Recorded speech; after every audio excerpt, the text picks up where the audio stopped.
Sunod-sunod na karamdaman ang dumapos sa pamilya ng isang lalaki. Kaya naisip niyang gumawa ng online content na kinikwento ang kanilang buhay sa pag-aasam na kumita at matustusan ang kanilang pangangailangan. Para bigyan ng mukha ang balita, Mobile Journal Fatima Baduria. Na-stroke ang lola, may psychological disorder ang tita at maging siya, may sakit sa puso. Ito ang kwento ng buhay ng vlogger na si Jose Christopher Bokpadin. Siya na lang ang tanging inaasahan ng kanyang lola at tita. Para maitawid ang pang-araw-araw nilang tatlo, ikinukwento niya online ang kanilang pinagdaraanan sa pagbabakasakaling may magbigay ng tulong. Dati pa man po, nagnenegosyo na talaga ako, nangungutang ako para makapagnegosyo. Hanggang sa, yun nga, hindi na po kinaya ng expenses.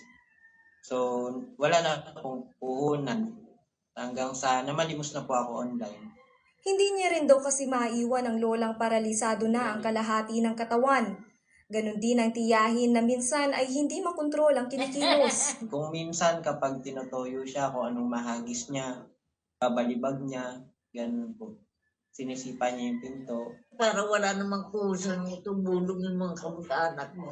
Para mga sabihin yung bahala ka sa buhay ninyo. Kaya minsan talaga hindi kami dumadayin sa kanila. Aminado si Bok sa mga batikos sa kanyang ginagawa, pero hindi na lang din niya ito inaalintana. Ang mahalaga, matustusan ang kanilang gastusin. Kung halimbawa magustuhan niyo yung mga vlog ko, ganun, pwede niyo naman po akong bigyan. Ang gusto ko po sana mapa-opera si mama para gumaling. Para kahit papano, po pwede rin akong makapagtrabaho. Sana merong tumulong na mapagamit ako. Minsan, sunod-sunod kung dumating ang mga pagsubok. Para sa iba, kanya-kanyang diskarte na lang kung paano ito haharapin at malalampasan. Mobile journalist Fatima Baduria po, hatid ang mukha ng balita. Ang kwento ng buhay ni Bok Jose Christopher. Kasi pag-usapan natin kasama si mobile journalist Fatima Baduria. Fatima, ano raw ba yung pinasok na negosyo dati nitong si Bok? Paps, dati talaga, merong trabaho itong si Bok sa Cubao, no? Nag-aasikaso ng mga dokumento, parang executive assistant din. Kaso simula nung magkasakit ang lola niya, no, na-stroke, nagsimula siyang umuwi na lang sa Bulacan, kung saan nandun yung lola niya at doon siya nagnegosyo ng iba-ibang mga tinda ni Bok dati Nagtinda pa siya ng mga burger, ng fries, at nagsimula din siyang affiliate program, no? Nagpo-promote ng mga produkto online, Paps J. Fatima, bakit nauwi siya sa online limos? Paps J, ang kwento kasi ni Bok, no, hindi raw pumapatok itong mga business niya, hindi rin nagiging successful yung kanyang affiliate program. So, nagsimula na lang siya ikwento yung buhay nila, no, sa pagbablog at na nagbabakasakali nga siya na merong matouch doon sa kanilang kwento at sana'y makatulong din sa kanila, Paps J. Fatima, ilan ba ang kasama ni Jose sa kanilang bahay? Alam mo yung mga Bok, mababaitin, no? Yes, Paps. Okay, wala man lang bang natulong sa kanilang kamag-anak?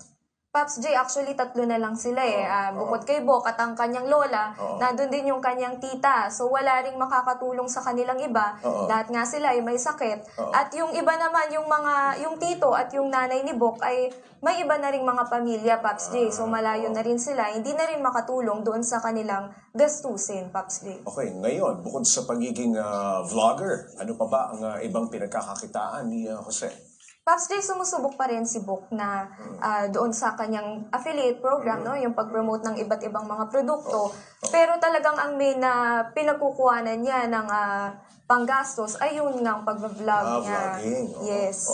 Kasi Paps J, yung dahil nga sa sakit ng lola niya, gumagastos talaga sila parang 2,000 monthly ang gamot nung kanyang lola, Paps J. Bukod pa yun dun sa kanilang mga pang-araw-araw na pangangailangan. Bukod sa pang-araw-araw na pangangailangan, ano pa ang ginagastosan ni Bok?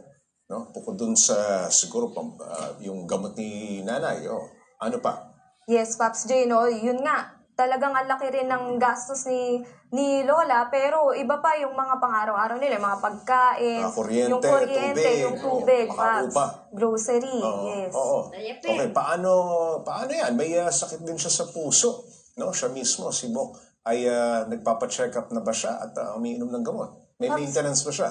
Yes, Pops J. Actually, nitong buwan lang nakita yung sakit niya sa puso at nagsimula nga siya na uminom ng gamot. Kaso, umaabot din ng 800. Yung 800 na yon ay pang 5 days niya lang nagamot. So, ang huling kwento ni Bok ay ititigil niya muna yung paggamot niya para prioritize na lang yung kanyang lola, yung gamot ng kanyang lola. Yes, Pops J. Okay, maraming salamat, Mobile Journal Fatima Baduria.